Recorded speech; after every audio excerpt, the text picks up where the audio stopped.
আমি একটু আরেকটা প্রসঙ্গে ডক্টর মুর্শিদের কাছে আসি। ডক্টর মুর্শিদের এই প্রসঙ্গে তার মন্তব্য শুনে আমি সারোয়ার তুষারকেও শুনতে চাইবো যে বিজয় দিবস আসলেই একটা ভারতীয় বয়ান, একটা পাকিস্তানি বয়ান আমরা শুনতে পাই। এবার স্বয়ং নরেন্দ্র মোদীও একটা টুইট করেছেন, আমাদের উপদেষ্টাদের একজনও একটা পাল্টা টুইট করেছেন। এটার মধ্যে টুইট না, উনি একটা স্ট্যাটাস দিয়েছেন ফেসবুকে, তারপর আবার এটা ডিলিট করেছেন। আমরা জানি যে এই বিষয়টাকে আসলে আপনি কেমনে কিরকম করে দেখেন? আমি আপনাকে একটু আপনার সাক্ষাৎকারটা 28 অক্টোবর 2023 আপনি একটা বিশেষ সাক্ষাৎকার দিয়েছিলেন প্রথম আলোকে, যে সীমান্তের মানুষের জীবন না বুঝলে সমস্যার সমাধান হবে না, এই শিরোনামে, যেখানে আপনি আসলে নানা ধরনের কথা বলেছেন। আমি শুধু একটা কথাই বলি যে আপনি উদাহরণ হিসাবে জওহরলাল নেহরু বিশ্ববিদ্যালয়ে আপনি যখন 2012 সালে গিয়েছিলেন, সেখানে একটা ডাকাতির ঘটনায় প্রথমেই মুসলমানদেরকে বা মুসলমান কাউকে জড়িত এরকম একটা বলা হয়, সেইখান থেকে আপনার এটার ধারণা শুরু। আপনি পাশাপাশি হিন্দুদের ক্ষেত্রেও এরকম কথা বলেছেন বাংলাদেশ সীমানায়। সেই ব্যাপারটা আসলে আপনি বিজয় দিবসের প্রাক্কালে নরেন্দ্র মোদীর টুইট,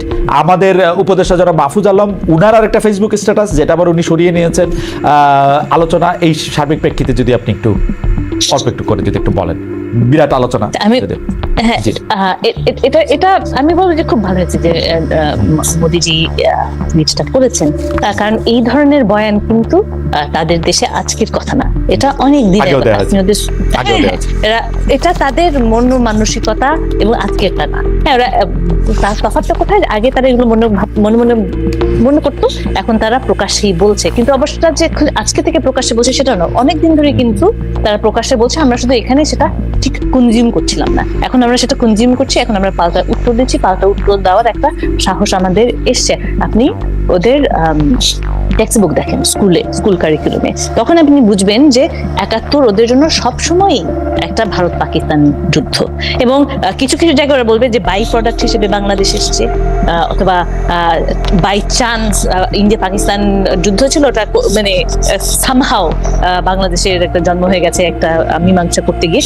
এটা যে এখানে যে বাংলাদেশিদের একটা যুদ্ধ হয়েছে, সেটা একেবারেই বাদ পড়ে যায়। এবং সেইভাবেই আমাদের দেখতে হবে, আমরা যে দেখি যে বাংলাদেশ বিদ্বেষ যেটা কাজ করে ভারতের, এখানে তো পাকিস্তানেও ওটার জন্য কিন্তু দায়ী এই টেক্সট বুক কালচার। কারণ আপনি দেশ থেকে বিদেশে গিয়ে আপনি যে কোনো ভারতীয় বা পাকিস্তানের সাথে কথা বলে দেখেন, আপনি দেখবেন যে তাদের বাংলাদেশ নিয়ে ধারণাটা একেবারেই ভিন্ন। এবং কেন ভিন্ন সেটা ওরা জানে না বলে না, ওরা জানে, ওরা জাস্ট ভুলটা জানে, কারণ ওরা টেক্সট বুকে সেটাই দেখেছে। হ্যাঁ, ওরা বাংলাদেশের কে নিয়ে ওই কারণেই একটা মানে নেগেটিভ বা ইনফিরিয়র একটা ধারণা নিয়েই তারা থাকে। তো সেই জায়গা থেকে আমি বলবো সেটা আসলে নতুন কিছু না। নতুন হচ্ছে যে আমরা যে এখন পাল্টা উত্তর দিই, সেটাই নতুন। এখন সেই পাল্টা উত্তর দিতে গেলে মাঝে মাঝে হয়তো একটু বেশি এগ্রেসিভ হয়ে যায়, যেটা মানে নতুন করলে হবে একটু। তারা ইউজ টু না যে আমাদের থেকে পাল্টা কথা শোনার, সেই জন্য তারা আরো এগ্রেসিভ হয়ে যায়। তো সেখানে ওই একটা রিস্ক থাকে। কিন্তু ওরা যে একটা হায়ারার্কিক্যালি চিন্তা করে এবং ওরা যে বাংলাদেশিদেরকে একদম নিচু স্তরের লোক মনে করে, সেটা আজকের কথা না, অনেক দিনের কথা। কিন্তু মুক্তিযুদ্ধের কথা আপনি যেহেতু তুললেন, এবং এই যে এই নারী প্রশ্নটা যেহেতু আসলে, আমি আরেকটা কথা আমি বলতে চাই, সেটা হচ্ছে যে এই সময় আমারও ধারণা যে মহিলাদের পার্টিসিপেশন পাবলিক লাইফে, পলিটিক্যাল লাইফে খুব কম। আমি দেখি রাস্তাঘাটে এবং বিভিন্ন পাবলিক জায়গাতেও নারীদেরকে নানান মানে কথাবার্তা যেটি বললেন যে আসলে তো সব জায়গায়, বিশেষ করে নেতৃত্বের জায়গায়, আপনি তো তা কাউকে মানে এটা তো একটা প্রতিযোগিতামূলক বা মানে মানে কিভাবে এটা বলি, মানে যে নেতৃত্ব দেওয়ার যোগ্য তিনি আসবেন সেরকমই তো ধরে নেওয়া উচিত, মানে নাকি এটার জন্য কিছু ফাঁকা জায়গা রাখা উচিত বলে আপনি মনে করেন? আমার যেটা ধারণা, এই যে এটাই দেখেন যে অভ্যুত্থানের সময় জুলাই অগস্ট আমরা তো অনেক নারীদেরকে ফ্রন্টলাইনেই দেখেছি। এই যে আপনি কোটটা করলেন যে এখন ওরা কোথায়। এখন যেটা হচ্ছে কি যে মানে যেটা হয়ে আসে হচ্ছে, আমরা আশেপাশে অনেক ধরনের আলাপ আলোচনা হচ্ছে, কিন্তু সবগুলো পুরুষই করছে, নারী নিয়ে আলোচনাটাও পুরুষরাই করবে। হ্যাঁ, যে যেমন এরকম একটা পরিস্থিতি এসে, এটা তো আসলে বিশ্বাসযোগ্য না যে আমাদের শিক্ষিত নারীরা নাই কথা বলার জন্য। হ্যাঁ, তার মানে তাদেরকে আসলে ডাকা থাকা হয় না বলে তারা আসে না, বা অন্যান্য কোনো অসুবিধাও থাকতে পারে। তার মধ্যে একটা হচ্ছে মিসোজিনি, নারীদেরকে প্রচুর নেগেটিভ কথাবার্তা শুনতে হয়। আমাদের 3 জন নারী উপদেষ্টা আছে, তাদেরকে আপনি অনলাইন ট্রোলিং যদি দেখেন, ওদেরকে নিয়ে বিদিগিচ্ছির ভাবে তাদেরকে নিয়ে কথা বলা হয়, তাদের শরীর নিয়ে কথা বলা হয়, তাদের কাপড় নিয়ে কথা বলা হয়। মানে এই ধরনের কথা হয়তো মানুষের শুনতে ভালো লাগে না বলে এটা হয়, কিন্তু এগুলোকে তো আমাদের একটু কনফ্রন্ট করতে হবে। আমার মনে হয় আপনার এই বক্তব্য পরিষ্কার। আমরা একটু তুষারকে একটু শুনি যে তুষার, আরো একটা কথা বলতে চাই যে 71-এর সাথে মিলে, যেহেতু আমরা 71 নিয়ে কথা বলছিলাম, সেখান থেকেই লাইনটা আমি টানছি যে যেমন 71-এর যখন আমরা কথা বলি যে এই বীর মুক্তিযোদ্ধা এবং বীরঙ্গনা, সেখান থেকে একটা আমাদের এই সময়েও একটা ইফেক্ট যেমন আসে। হ্যাঁ, যেমন বীরঙ্গনাদের নিয়ে আমরা যেভাবে কথা বলি, অন দ্য ওয়ান হ্যান্ড এটা খুব স্পেকটাকুলার একটা জিনিস, weapon of war, rape as a weapon of war. On the other hand এটা এমন একটা জিনিস যেটা লজ্জা বয়ে আনে পরিবারের জন্য। এবং আমরা এখন যদি দেখি রেপের ব্যাপারটা, আমরা এখন যদি দেখি নারী নির্যাতনের ব্যাপারটা, এখনো কিন্তু ওরকম ভাবেই আছে। আমরা যদি খুন হয়ে যায় তাহলে আমরা তাদেরকে পাত্তা দিই, কিন্তু নারী নিপীড়নকে কিন্তু আমরা এখনো পাত্তা দিই না, আমরা কার্পেটের তলে ঢুকিয়ে দেই, আমরা সেদিকে তাকাতে চাই না। এবং এই একটা পরিস্থিতিও কিন্তু এখন বিরাজমান। ওকে, ডক্টর মুর্শিদ, আপনাকে ধন্যবাদ। আমি একটু জনাব সারোয়ার তুষারের কাছে যেতে চাই। জনাব সারোয়ার তুষার, এই যে মুক্তিযুদ্ধ নিয়ে আলাদা বয়ান, বিশেষ করে ভারতের বয়ান, পাকিস্তানের বয়ান, আমরা কিন্তু নরেন্দ্র মোদীর এই বয়ান বা এইটা প্রথম দেখলাম না, এই কথা ঠিক। তারা সিনেমা টিনেমা বানানোর ক্ষেত্রে এগুলি আরামে বলতে থাকে। আমরা একটু আপনার কাছ থেকে এটা শুনতে চাই যে এটা আসলে, এবং আপনি দেখেছেন যে বাংলাদেশের সরকারের একজন উপদেষ্টা, তিনিও আবার একটা মানে ম্যাপ ট্যাপ বড় টড় করে কিছু একটা করলেন, তো সেইটা সবটা নিয়ে যদি আপনি আলোচনা করেন আর কি। মানে নরেন্দ্র মোদী যে টুইট করেছেন, এটা ইন্ডিয়ার বাংলাদেশ বিষয়ক দৃষ্টিভঙ্গির অংশ, এটা নতুন কিছু না, এবং এটার থেকে কংগ্রেসও এটার বাইরের না। যেমন আপনি ইভেন প্রিয়াঙ্কা গান্ধীও কিন্তু একই ধরনের কথা বলেছেন, শশী থারুর, আপনি ইফ ইউ লুক এট হিম, তারা সবাই কিন্তু একই কথা বলে। এবং আমি একটু আগেই ভাবছিলাম যে আমি নরেন্দ্র মোদীর কথা বাদ দিই, হি ইজ আ ফ্যাসিস্ট, কিন্তু যাদেরকে আমরা তথাকথিত লিবারেল মনে করি ইন্ডিয়ার, এই লিবারেলদের সীমা হচ্ছে, আপনি যদি বাংলাদেশের পার্সপেক্টিভে তাদেরকে ভাবেন, তাহলে আপনি তাদের লিবারেলিজমের চেহারাটা বের হয়ে আসবে। It can be Vijay Prashad, even it can be Dipesh Chakrabarty. মানে আমরা যাদেরকে অনেক সময় মানে যাদেরকে মনে করি যে মেইন স্ট্রিম কিংবা অফিসিয়াল হিস্ট্রির বাইরের লোক, তাদের প্রায় সবারই কিন্তু দৃষ্টিভঙ্গি মোর অর লেস একই রকম।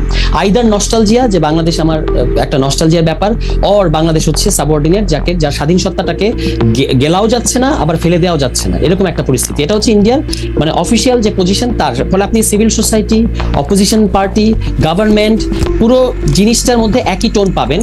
কিন্তু এটা আমাদের জন্য খারাপ হলো, একটা জিনিস পজিটিভ এটার, সেটা হচ্ছে ইন্ডিয়া যে একটা স্টেট, আপনি এটা বুঝতে পারবেন যে ইন্ডিয়া একটা স্টেট, এটা প্রমাণ হচ্ছে তাদের একটা অভিন্ন দৃষ্টিভঙ্গি আছে অ্যাবাউট বাংলাদেশ। তাদের নিজেদের মধ্যে রাজনীতি আছে, কিন্তু বাংলাদেশের বিষয়ে তাদের একটা অভিন্ন দৃষ্টিভঙ্গি আছে। আমাদের এখানে যে কোনো বিষয়ে একটা অভিন্ন দৃষ্টিভঙ্গি আমরা তৈরি করতে পারছি না। যেমন ধরেন আপনার সাথে আমার তর্ক করতে হচ্ছে যে সংস্কার এবং নির্বাচন, ম্যান্ডেট ইত্যাদি নিয়ে, কিংবা ধরা যাক আমাদের এখানে তর্ক হয় যে এক একটা বিষয়ে আমরা কোনো অভিন্ন দৃষ্টিভঙ্গি এখনো তৈরি হয় নাই। অনেকগুলো বিষয় এরকম আছে, বিশেষত রাজনৈতিক দলগুলো, তাদের মধ্যে অভিন্ন দৃষ্টিভঙ্গি নাই। এখন যে ছাত্ররা অ্যাপিয়ার করেছে বা একটা অভ্যুত্থানের মধ্য দিয়ে তরুণরা অ্যাপিয়ার করেছে, এবং তরুণদের খুব স্বাভাবিক কারণেই এখন বাংলাদেশে তারা বিভিন্নভাবে নেতৃত্ব দেবে, এটাই অনেকের হজম করতে কষ্ট হচ্ছে। এই সব ব্যাপার আমাদের এখানে সমস্যা হিসেবে আছে, যে কারণে আমরা বারবার ঢুকতে থাকি। এখান থেকে আমাদের বের হয়ে আসতে হবে। আর রিগার্ডিং ওই আপনার কি বলে বাংলাদেশ নিয়ে ইন্ডিয়ার এই পজিশনটা আসে, এটা একটা হিস্ট্রির ব্যাপার। মানে আমরা যদি আমাদের এখানে 47, 71 এই জিনিসগুলো হয়েছে কি, যে এখানে প্রফেসর মুশতাকও এই কথাটা বলেছেন একবার, কথাটা খুব ঠিক। মানে এটা হচ্ছে যে আপনি ইসরায়েলের প্যালেস্টাইন নিয়ে যে নীতি, মানে কন্টেইনমেন্ট পলিসি, ইন্ডিয়ার ও বাংলাদেশ নিয়ে একই পলিসি, সেটা হচ্ছে কন্টেইনমেন্ট পলিসি। ইন্ডিয়া বাংলাদেশকে কখনো অ্যানেক্স করবে না, আবার কখনো একটা স্বাধীন রাষ্ট্র হিসেবে দাঁড়াতেও দেবে না, মানে দিতে চায় না অন্তত। এই কারণেই যেহেতু এবার অভ্যুত্থানের পরে ইন্ডিয়ান হেজিমনি এখানে বা ইন্ডিয়ার লাগামটা জায়গায় জায়গায় নাক গলানো, এটা বন্ধ হচ্ছে বলে ইন্ডিয়া টের পাচ্ছে। এই কারণে কিন্তু তার এই সিজোফ্রেনিক আচরণ, তার মিডিয়া থেকে শুরু করে স্টেট লেভেল পর্যন্ত, এবং এটা আমি একটু আপনাকে থামাতে হচ্ছে যে আমরা আসলে চ্যানেল 24 তাদের টপ অফ দ্য আওয়ার নিউজের জন্য, চ্যানেল 24 যেটা এটা দেখাচ্ছিল, তাদের টপ অফ দ্য আওয়ার নিউজের জন্য তারা চলে যাবে। আমরা একটু আপনার সঙ্গে আবার একটু থাকবো। আপনি চ্যানেল 24 চলে গেলেও আমরা একটু বেশি সময় একটু লম্বা করবো আর কি ব্যাপারটা। জনাব সারোয়ার তুষার, আমি দুইটা বিষয় একটু বুঝতে চাই। প্রথম কথা হচ্ছে সংস্কার বা অন্য কোনো কিছু নিয়ে আপনার সাথে আমার মানে যে তর্ক বা মতভিন্নতা, সেটাকে আমি আসলে ওইভাবে দেখতে চাই না, কারণ আমার কাজই প্রশ্ন করি বলেই হচ্ছে যে এটা আমার রুটি রুজির সাথে একটা সম্পর্কিত। এটার সাথে আপনারা যারা রাজনীতিবিদ বা সমাজ সংস্কারক তার সাথে এটার আলাদা করে কোনো নেই। তরুণদের নেতৃত্বের কথা আপনি বলছিলেন যে তরুণদের নেতৃত্ব অনেকদের পছন্দ হচ্ছে না, আমি এই কথাটা খুব ডিফার করি। আমার কাছে মনে হয় যে বাংলাদেশের সব কয়টা জায়গায় যদি 25 বছর বয়সে প্রেসিডেন্ট, 27 বছর বয়সে প্রধানমন্ত্রী, 29 বা 30-এর আগে যদি তারা রিটায়ার্ড হয়ে যায়, আমার কোনো আপত্তি নাই। আমার কথা হচ্ছে তারা নির্বাচনের মাধ্যমে, এই তরুণরা যারা এখন ক্ষমতায় আছেন তারা নিজেদের ট্রাই করবেন কিনা যে তারা নির্বাচনের মাধ্যমে ক্ষমতা আসতে পারেন কিনা। ওকে, শুড আই রেসপন্স? জি জি জি, আপনার জন্যই। ওকে, মানে কেউ তো আমরা নির্বাচনের বিরোধিতা করি নাই, আমরা রাজনৈতিক দল করছি কারণ আমরা নির্বাচনে মানে ফাইট করব, তাই তো? নির্বাচন মানে যেভাবে আমি আপনাকে বলেছি, আপনি ইট ইজ নাথিং পার্সোনাল, আশা করি আপনি বুঝবেন যে আপনাকে আমি বলছি যে আপনি কেন এটা বিরোধিতা করছেন, ব্যাপারটা এরকম না। কথা প্রসঙ্গে আমি বলেছি, আমি ওভারঅল দেখতে পাচ্ছি বিশেষত পলিটিক্যাল সার্কেলগুলোতে, রাজনৈতিক দলগুলোতে, তারা হচ্ছে যে তরুণরা যে এখন একটা রাজনীতি করতে চাচ্ছে, তরুণরা যে দেশের বিষয়ে মতামত দিচ্ছে, এটা তারা পছন্দ করছে না। এবং আমরা তো কেউ বলি নাই যে আমরা ইলেকশনে কম্পিট করবো না, এখনো কিন্তু বিভিন্ন জরিপে তরুণদেরকে দেখা যাচ্ছে তরুণরা যদি কোনো রাজনৈতিক দল করে তাহলে সেটা দিয়ে মানুষ ভোট দিবে, এই সংখ্যাটা এখনো বেশি। পরবর্তীতে কি হবে জানি না। এবং এটা কি বাড়ছে না কমতেছে জরিপের কথা বলছি? জরিপে যেমন ধরা যাক কোথাও দেখা যাচ্ছে 40% তরুণদেরকে ভোট দেবে, 38% হচ্ছে আনডিসাইডেড। কিন্তু এগুলো তো আপনি এখন কখনো বাড়বে কখনো কমবে, আবার সামনে যখন ইলেকশনের পরিবেশটা তৈরি হবে তখন প্রচারণার উপর অনেক কিছু নির্ভর করবে, ফলে এটা সবসময় কিন্তু মানে একটু আপ এন্ড ডাউন এটা চলতে থাকবে আর কি। যারা অভ্যুত্থানের ম্যান্ডেটটা ওইভাবে বুঝেছে তাদের এখন দ্রুত ইলেকশন দিয়ে ক্ষমতায় পাকাপাকিভাবে বসে যাওয়া উচিত না, এই সংস্কারগুলি পাকাপাকিভাবে করার জন্য 5 বছর 6 বছর ধরে করার জন্য। না, দ্রুত ইলেকশন দেওয়া উচিত না, সময় নিয়ে, মানে সময় মানে সেটা আবার অনন্তকাল না, একটা নির্দিষ্ট পরিমাণ যৌক্তিক সময় নিয়ে কিছু আনফিনিশড কাজ আছে সেগুলো শেষ করা উচিত, শেষ করার মধ্যে দিয়ে একটা নির্বাচন দেওয়া উচিত। কেন এটা দরকারটা হচ্ছে এই কারণে, যেন কেউ ইলেকশনে এর মধ্য দিয়ে ক্ষমতা এসে আবার অনেক দিন পর্যন্ত মানে আনইলেক্টেড ক্ষমতায় থাকার জন্য চেষ্টা না করতে পারে, এবং যেন আপনি বিরোধী দলে থাকলেও আপনার রাজনীতি থাকে বাংলাদেশে। আমাদের একটা আন্ডারস্ট্যান্ডিং হচ্ছে যে আপনি যখন এখানে দেখা যায়, যেমন ধরেন আওয়ামী লীগে কিন্তু বাংলাদেশের রাজনীতিতে ফেরাটা কঠিন। কেন কঠিন? কারণ সে একটা অভ্যুত্থানের মধ্যে পড়েছে। এখন বাংলাদেশের সামনে যে সরকার হবে তাকে যদি আবার একটা অভ্যুত্থান করে সরাতে হয় তখন কিন্তু তার রাজনীতিতে কামব্যাক করা কঠিন হবে। এই কারণে আমরা এমন একটা বন্দোবস্তের কথা বলছি যে আপনি অপোজিশনে থাকেন কিন্তু রাজনীতিতে থাকেন, আবার যেন আপনি ক্ষমতায় আসতে পারেন। আওয়ামী লীগের অভিজ্ঞতা কেন আপনাদেরকে বিএনপি বা জামাতকে আওয়ামী লীগের দাঁড়িপাল্লাতেই আপনাদের মাপতে হচ্ছে? কারণ হচ্ছে যে এখানে স্টেট মেকানিজমটার মধ্যেই অটোক্রেসির বীজ আছে। এটা তো শুধু আমার কথা না, এটা এখন সকলে এক বাক্যে স্বীকার করছেন, যারা কখনো এর আগে স্বীকার করতে চাইতেন না তারা। ফলে সকলে মানে ঠিক আছে, আপনি বলেন সকলে মানে কারা? ওকে, সকলে মানে কারা না, মানে সকলে মানে সকলের মধ্যে আমি পড়ি কিনা সেটা আমি একটু জানতে চাচ্ছিলাম আর কি। কারণ আমার কাছে মনে হয় যে, কারণ আমার আর্গুমেন্ট একটু শুনুন তুষার, আমার আর্গুমেন্টটা হচ্ছে শেখ হাসিনা যেগুলি দুষ্টামি করছেন এর একটাও সংবিধান মেনে করেন নাই তো উনি। সংবিধানে গুম খুনের কথা নাই তো, সংবিধানে ভোট চুরির কথা নাই তো। না খালেদ ভাই, আই বেগ টু ডিফার। সংবিধানে ভোট চুরির কথা থাকতে হয় না। আর এটাকে যদি আপনি নিশ্চয়ই মানে দ্রুত বলতে গিয়ে বলেছেন, এটাকে দুষ্টামি বলা যাবে না, এটা একটা মারণঘাতী ব্যাপার যেটা শেখ হাসিনা যেভাবে শাসন করেছে। আচ্ছা, মারণঘাতী ব্যাপারটা সংবিধান অনুযায়ী করে নাই, সংবিধান অনুযায়ী করে নাই। কিন্তু সংবিধান একটা বড় শক্তি জায়গা, এবং সংবিধানের মধ্যে দিয়ে, সংবিধানের দোহাই দিয়ে এখানে চাইলে অনেক দিন পর্যন্ত ক্ষমতায় থাকা যায়, যেটা শেখ হাসিনাও করেছেন যে আমাকে সাংবিধানিক ধারাবাহিকতা রক্ষার জন্য 2014 ইলেকশন করতে হইতে তাকে তিনি বলেছিলেন যে আরেকবার ইলেকশন দ্রুততম সময় দিয়ে দিবেন, দেন নাই। 2018 ইলেকশনের জন্য সাংবিধানিক ধারাবাহিকতা এটা একটা এক্সকিউজ ছিল।